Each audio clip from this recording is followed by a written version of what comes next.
Hola a todos, esta es la clase de Mecánica Cuántica 1 del posgrado en Ciencias con especialidad en Física del Instituto de Física de la Universidad Autónoma de San Luis Potosí. En esta ocasión revisaremos el tema correspondiente a la tercera semana, que corresponde a mediciones, observables y la relación de incertidumbre. Lo que vamos a ver es cuál es la teoría de mediciones, cuáles son los observables compatibles, cuáles son los observables incompatibles y la relación de incertidumbre. El objetivo de la clase es reflexionar sobre el significado de hacer una medición en mecánica cuántica y cómo ésta afecta a los sistemas. Además, establecer el principio de incertidumbre como una relación inherente en nuestro espacio vectorial. El mensaje principal que quiero que lleven a casa es que, siguiendo Dirac, nuestras mediciones siempre causan que el sistema salte de uno de los eigenestados de la cantidad dinámica que estamos midiendo.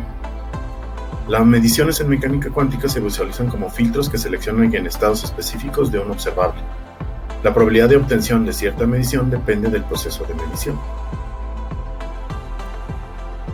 Entonces, para poder interpretar a Dirac, tenemos que considerar lo siguiente. Antes de que se haga una medición, entonces asumimos que el sistema está representado por alguna combinación lineal de los eigenestados alfa prima. Cuando la medición entonces es realizada, el sistema es llevado hacia uno de los eigenestados, digamos A' del observable A. Por ejemplo, un átomo de plata con una orientación de espín arbitraria va a cambiar a solamente o el ket más o el ket menos, cuando es sujeto a un aparato de Stern-Gerlach orientado en dirección Z. Entonces, una medición usualmente cambia el estado del sistema. La única excepción es cuando el estado ya está en alguno de los eigenestados del observable A que está siendo medido. Entonces, cuando una medición causa que el ket arbitrario alfa cambia a A', entonces se dice que ha sido medido el observable A con el valor A'. Dado que la combinación lineal del ket alfa, el cual es el estado del sistema original antes de que se hiciera la medición, pues realmente no podemos saber de antemano a qué valor en específico A' nos va a llevar la medición. Entonces, lo que podemos hacer es postular cuál es la probabilidad de saltar a uno de esos valores A' particulares. Y esa probabilidad está dada por el valor cuadrático del producto interior entre A' y alfa. Y tenemos que asumir aquí que alfa está normalizado.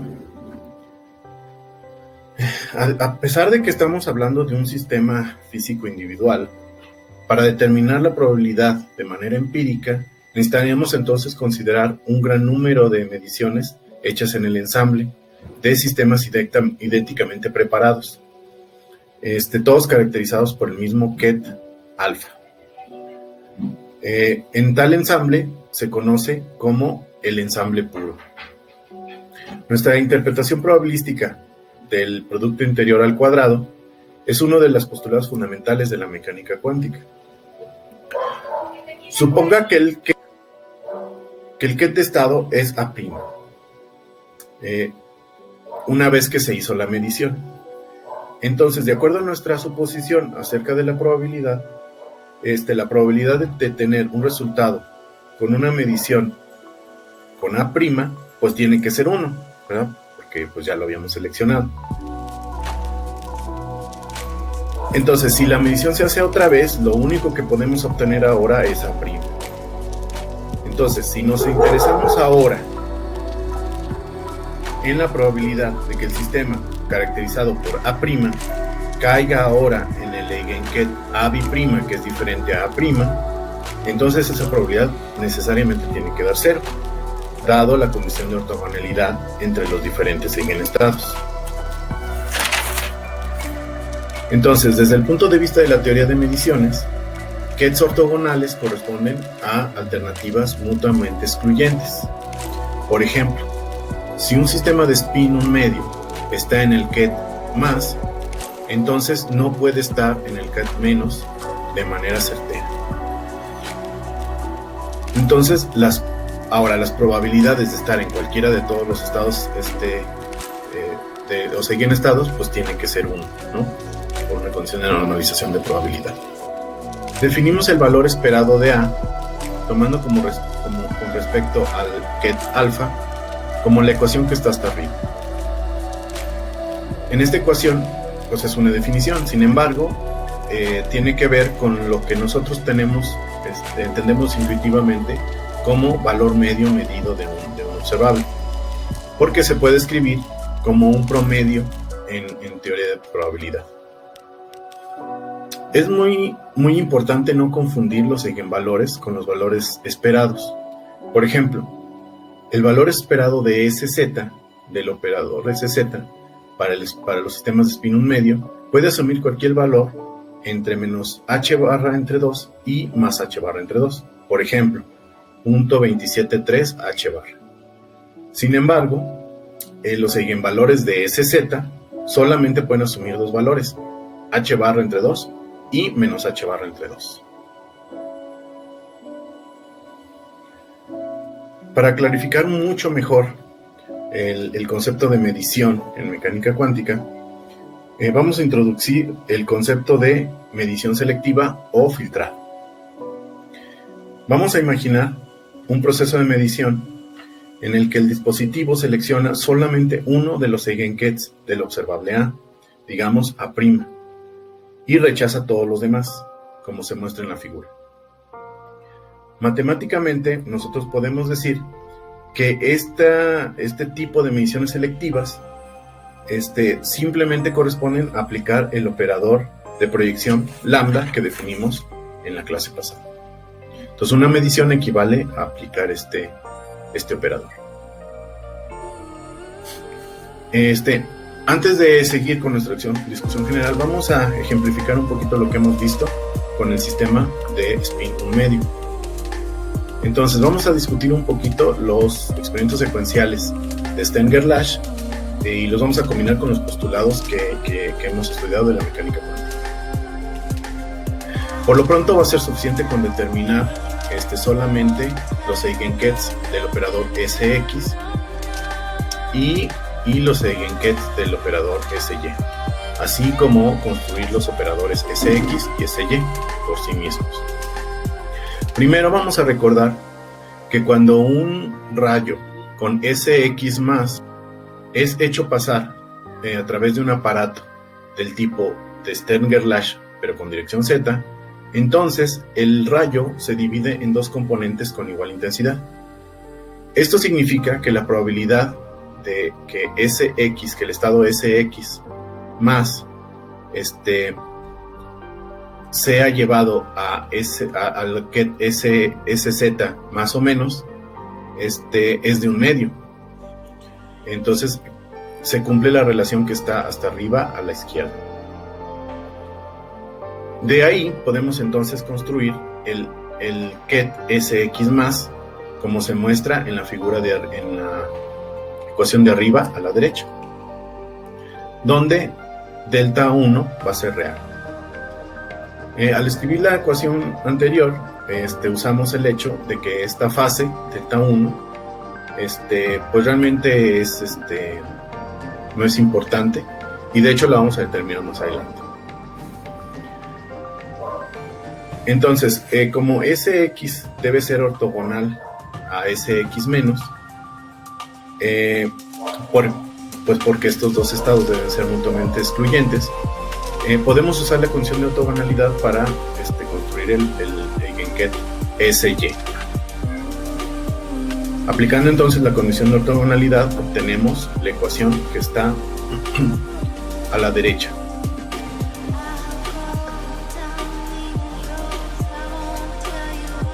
Donde, pues bueno, hemos escogido un coeficiente positivo para real y positivo para el ket más.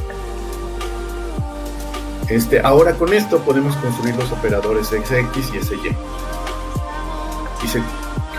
Junto con los postulados que vimos en la clase pasada, y se construyen de acuerdo a las ecuaciones que están ahí. Igual se puede construir el operador SY utilizando los mismos conceptos que de la clase pasada. Puede notar que SX, tanto más como menos, pues son hermitianos, como debería esperar para los operadores que pueden ser observables. Ahora, ¿hay alguna manera de definir los factores de fase delta 1 y delta 2? Bueno, lo que vamos a hacer es suponer que el rayo de spin de átomos spin 1 medio se mueve ahora en la dirección Z. Entonces, si consideramos un experimento secuencial de Stenger-Lash, ahora con dirección X, seguido de uno con dirección Y, entonces los resultados de estos experimentos son completamente análogos a lo que habíamos estudiado en el capítulo 1, y por lo tanto cumplen con la relación que está con las relaciones que están en la pantalla. Entonces, de acuerdo a nuestros resultados previos, podemos ver que la condición de hasta arriba se debe satisfacer, y por lo tanto delta 2 menos delta 1 deben de ser igual a pi o menos pi. Cuando nosotros vemos entonces los elementos de matriz de SX y de SY, podemos ver que no pueden ser todos reales. Entonces, si los elementos de matriz de SX son reales, los elementos de matriz de SY deben de ser puramente imaginarios, y viceversa. Esto es muy conveniente. Entonces es muy conveniente tomar que SX tiene elementos reales y tomar que delta 1 es igual a 0. Si nosotros hacemos eso, entonces necesariamente delta 2 debe ser igual a menos pi o pi entre 2, perdón. Después vamos a discutir el problema del valor del momento angular total, y nos daremos cuenta que la mejor elección es que delta 2 sea igual a pi entre 2.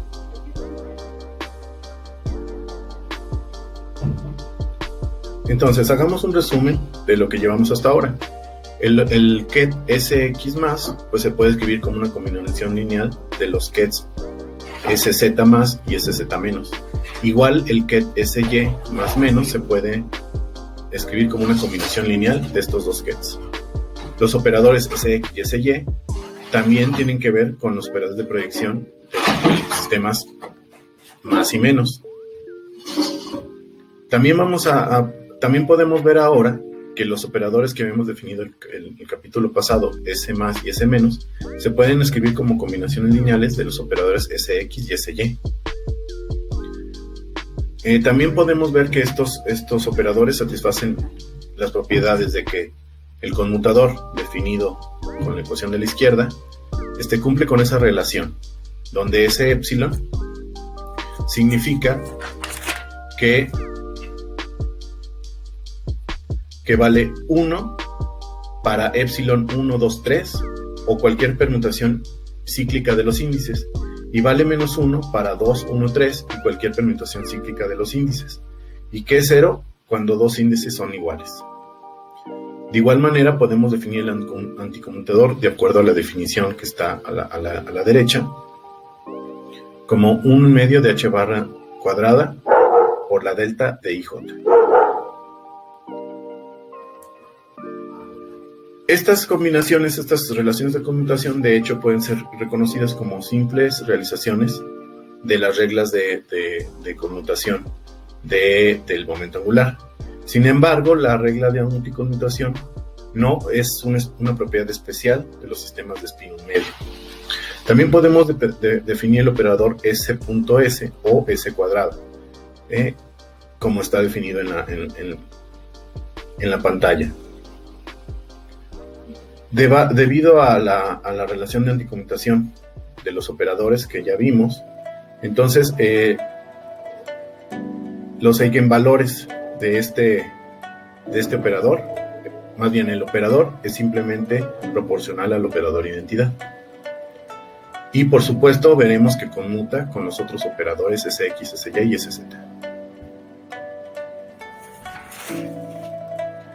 Ahora vamos a definir lo que se conoce como observables compatibles. Los observables A y B se definen como compatibles cuando su conmutador da igual a 0. Y se definen como incompatibles cuando su conmutador es diferente de 0. Por ejemplo, S cuadrada y SZ son observables compatibles. Sin embargo, SX y SZ son incompatibles. Vamos a considerar primero el caso en que tenemos observables compatibles, por ejemplo A y B, y vamos a asumir que el espacio de Ketz se puede expandir con los eigenkets de A. Vamos también a considerar que el mismo espacio de Ketz, del cual se pueden expandir por los eigenkets de B. Entonces, ¿cómo se relacionan los eigenkets de A con los eigenkets de B si es que son dos observables compatibles? Antes de resolver esta pregunta, tenemos que tocar un punto muy importante que no hemos dicho hasta ahora, que es el concepto de degeneración. Suponga que ahora dos o más eigenkets independientes de A tienen el mismo eigenvalor. Entonces los eigenvalores de estos dos eigenkets se dicen que están degenerados. En tal caso, la notación A' pues ya no nos sirve muy bien para describir el eigenket. Además, debemos de tomar en cuenta que nuestro teorema de ortogonalidad anterior lo demostramos para diferentes eigenkets. Entonces, pues aquí habría un problema. Incluso hay algo peor. El solo concepto de que el especie de Ketz está expandido por este conjunto de eigenkets A', pues empieza a tener dificultades con la dimensionalidad del sistema, dado que la dimensionalidad del sistema de Ketz es mayor al número de distintos eigenvalores de A. Afortunadamente, para aplicaciones prácticas, usualmente en este caso, en la que hay una situación de degeneración, algunos otros operadores compatibles o que conmutan, digamos B, puede ser usado para etiquetar los estados, los eigenestados degenerados.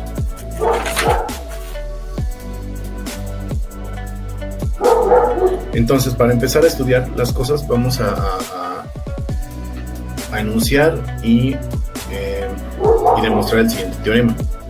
Suponga que A y B son observables compatibles y que los eigenvalores de A son degenerados. Entonces, la matriz de elementos AB' en bracket con B A' es toda diagonal. Tomemos en cuenta que los elementos de matriz de A estos son ya de hecho diagonales en esta base de Ketz. Entonces, para hacer la prueba de este teorema, en realidad es bastante simple. Lo que tomamos es el bracket del conmutador y lo que obtenemos es lo que está en la pantalla. Como podemos ver, si A y A' y AB' son diferentes, entonces el bracket tiene que ser igual a 0. Por lo tanto, se prueba nuestro teorema.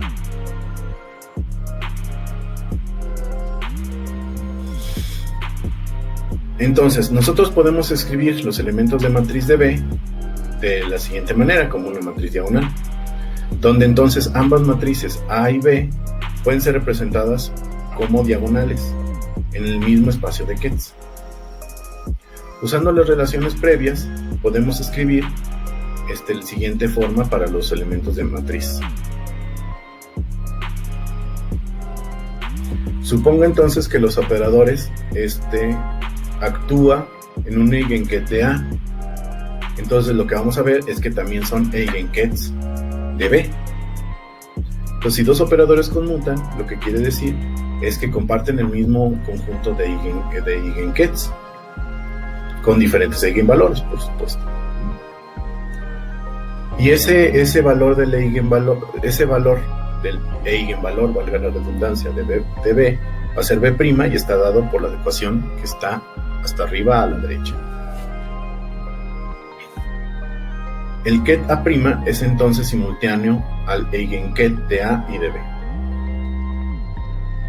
Nosotros podemos escribir entonces la notación de A'B' del ket A'B' para caracterizar eigenkets simultáneos. Entonces se cumplen las relaciones de eigenvalores que están hasta abajo a la izquierda.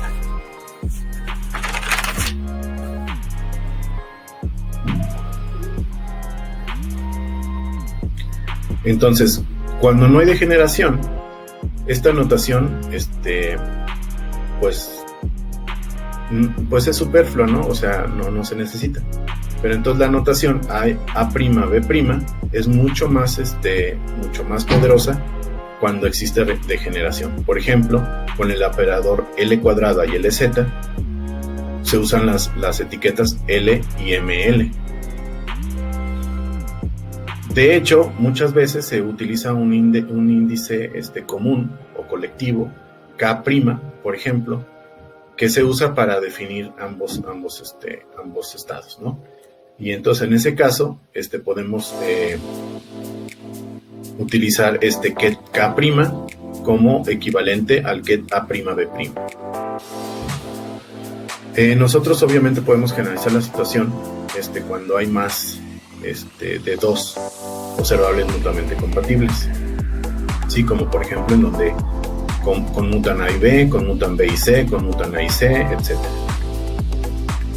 Entonces si asumimos que hemos encontrado el máximo conjunto de operadores conmutables, entonces los eigenvalores de los operadores individuales A, B y C, etc., que pueden ser degenerados, pero si nosotros especificamos la combinación A', B', C', etc., entonces los eigenkets simultáneos correspondientes a A, B, C, etc., están únicamente especificados de manera única. Entonces otra vez podemos utilizar el índice común K' para referirnos a todos A', B', C', etc. La relación de ortonormalidad entonces se lee como está en la ecuación de la derecha hasta arriba, y el operador identidad pues está definido por la ecuación que está hasta abajo a la derecha.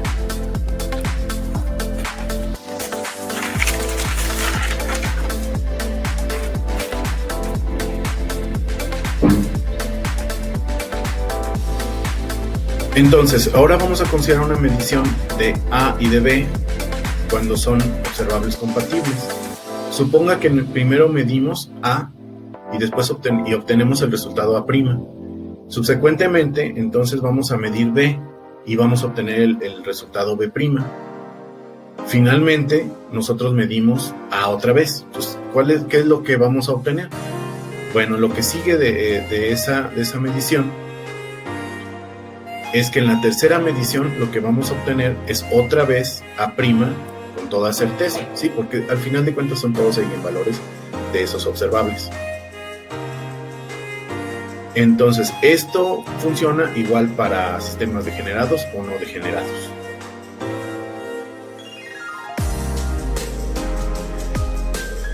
Ahora vamos a estudiar qué pasa con los observables incompatibles. El primer punto que tenemos que enfatizar es que los observadores incompatibles no comparten un conjunto completo de eigenkets simultáneos. Esto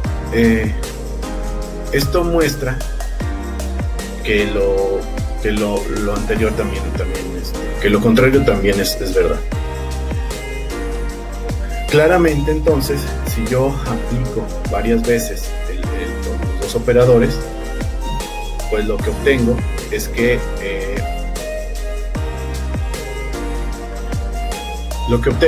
solamente podrán compartir el mismo conjunto de eigenvalores si estos operadores conmutan, como se muestran en las ecuaciones que están en la pantalla. Entonces, solo hay una pequeña o una interesante excepción en este caso. Puede pasar que en algunos casos exista un subespacio del espacio de Ketz, en el cual los dos operadores, aunque sean incompatibles, compartan un mismo eigenket. Sin embargo, solamente será un subconjunto de ese espacio. Por ejemplo, Lx y Lz no conmutan. Sin embargo, el estado con eigenvalor igual a 0 para ambos operadores sí es eigenket de ambos operadores.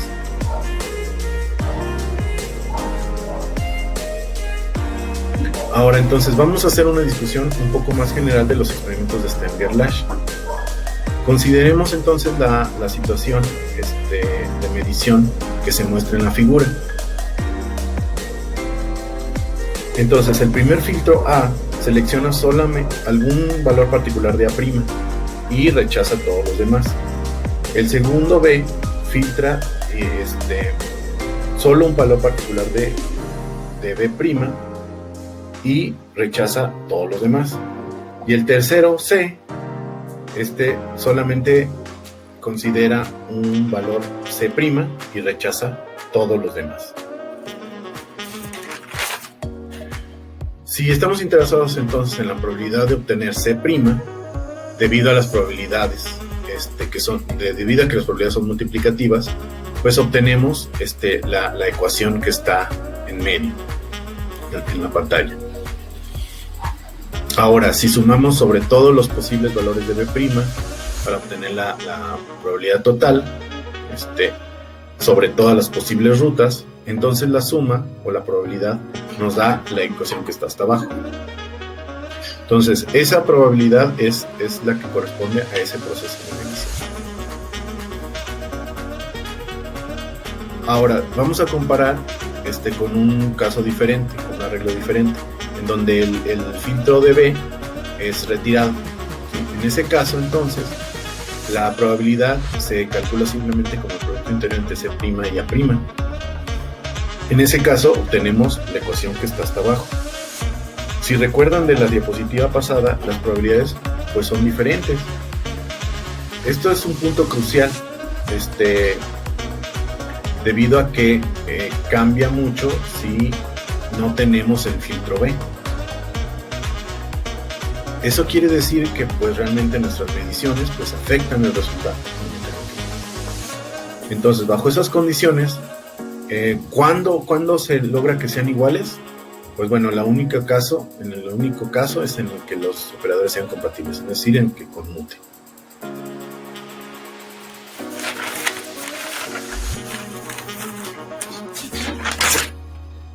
Vamos entonces ahora a definir lo que es la relación de incertidumbre. Entonces, dado un observable A, se define el operador delta A como A menos el valor esperado de A, donde el valor esperado es tomando de referencia algún estado físico que estemos considerando. Entonces, el valor de expectación delta A al cuadrado es también conocido como dispersión de A, porque tiene una relación parecida a la dispersión en un sistema estadístico, como se muestra en la ecuación de hasta arriba a la derecha.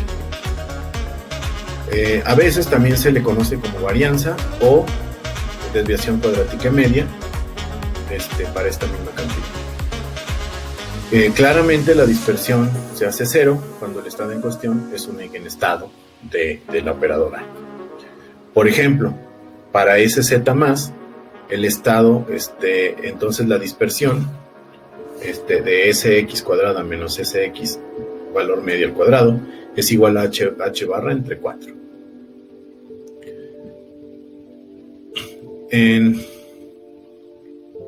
En contraste, el delta SZ al cuadrado, la dispersión de delta SZ al cuadrado, se hace 0 para el estado SZ+.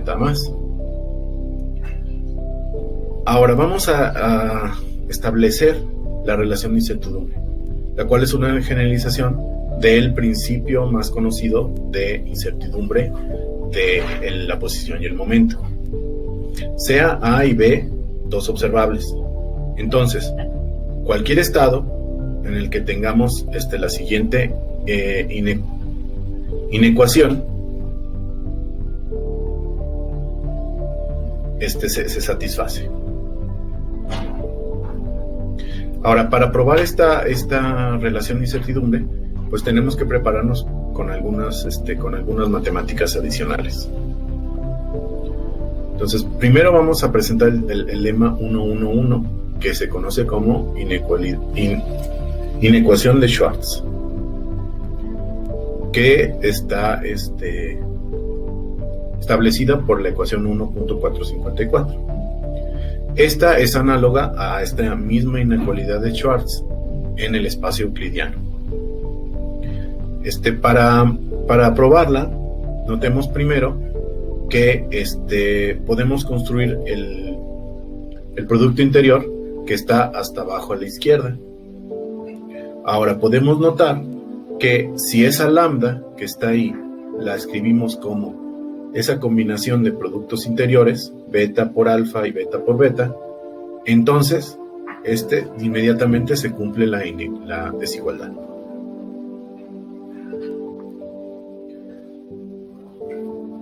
Vamos entonces a mostrar otros dos lemas que son importantes. El lema 1.2, que dice que el valor esperado de un operador hermitiano es puramente real, y el valor esperado de un operador anti-hermitiano, definido como C igual a menos C daga, es puramente imaginario.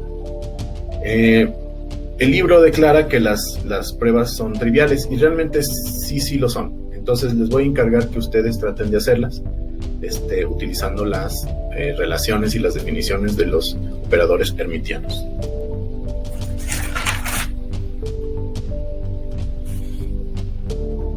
Entonces, ya teniendo estos tres lemas en nuestro poder, tenemos lo necesario para demostrar el principio de incertidumbre.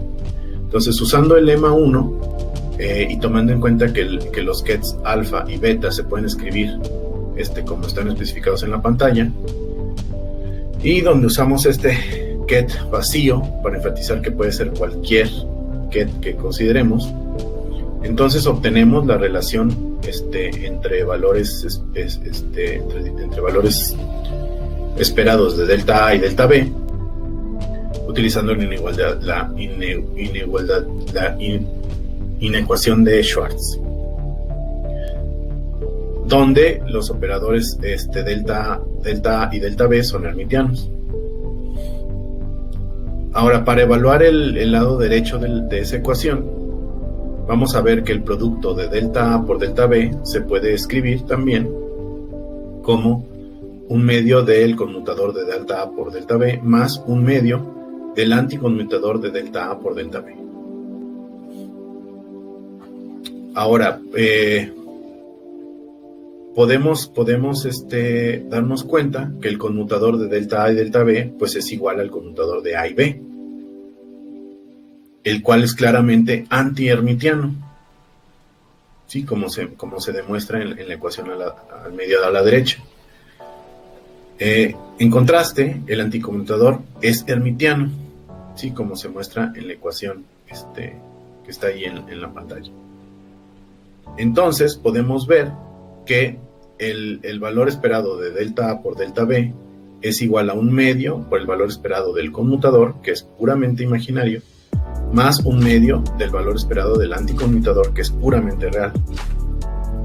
Entonces, el valor, el lado derecho de la ecuación, de la última ecuación, se convierte en un cuarto por el valor esperado al cuadrado del conmutador de A y B, más un cuarto del valor esperado del anticonmutador de delta A y delta B.